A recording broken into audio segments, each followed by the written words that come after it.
Senator Van Hollen. Thank you, Senator Daines. Welcome, Mr. Deputy Secretary. Thank you, Senator.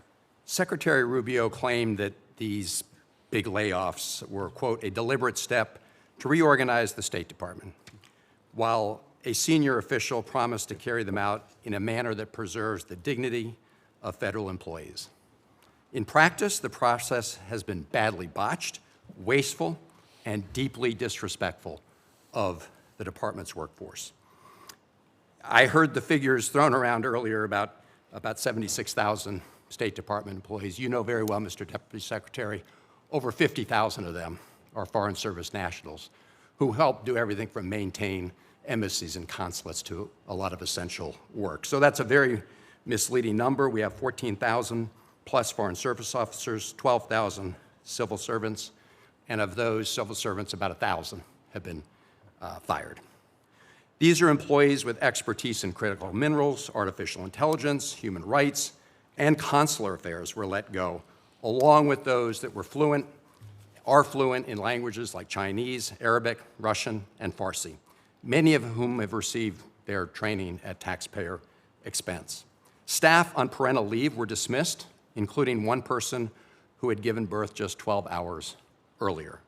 The department used cheap procedural tricks to fire career officers with no regard for veteran status, performance, or tenure, directly contradicting Congress's intent.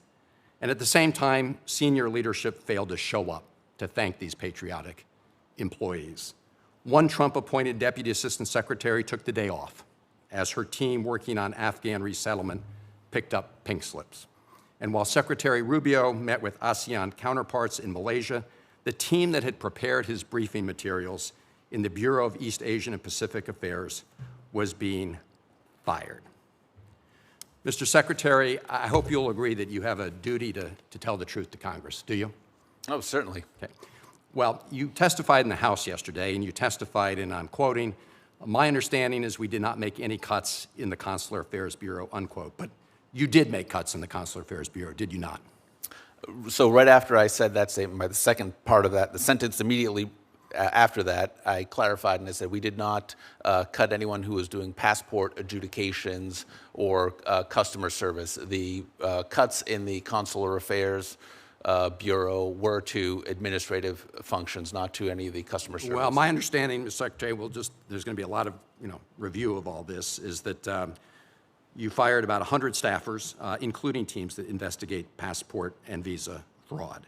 You also said in your House testimony that with respect to the office that prepared the Secretary for his trip overseas, none of the people who prepped him were terminated. That wasn't true, was it?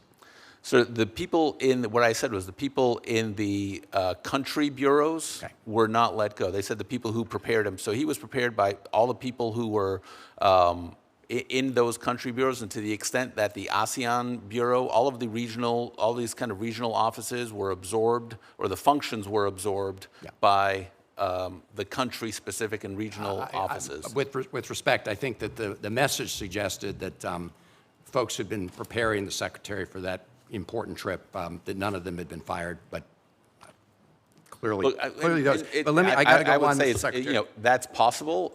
There's a lot of people who can contribute to, and when a secretary travels, the entire organization steps in to support his travel. So is it possible that someone who contributed in some way to his trip was part of a reduction in force? Certainly that's possible.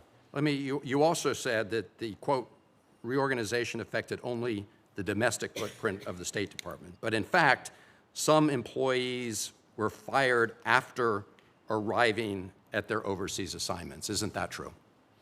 So to the extent people were riffed based on the assignment that they held as of May 29th, we were not able to, some had onward assignments, but the nature of the riff was that we had to pick a date for where people were as of May 29th. And within. So the State Department Secretary said, nevertheless, we're going to send you and your families overseas, and their families had moved overseas, and they were riffed. Let me just turn to one last issue, because I've heard repeatedly the suggestion that all of these decisions were based on performance and that the best people were selected. Isn't it the case that in some offices you had a competition of one? Like I one mean- person competing against themselves? So I'd be happy to, go over the RIF registers with you. I just would like an answer to my question. Isn't it the case? There's no way that for some me to know when we're looking at 1,500 offices if is it likely that there was probably one office that had one or two people and another one that had 50 or 150 people? It's a big organization. Some offices. Yeah, are it's a bigger. big organization, and so, when you fire 1,300 people, it's understandable that we didn't go through a deliberate process. I don't buy that, Mr. Deputy Secretary. Thank you, Mr. Chairman. Thank you, Senator.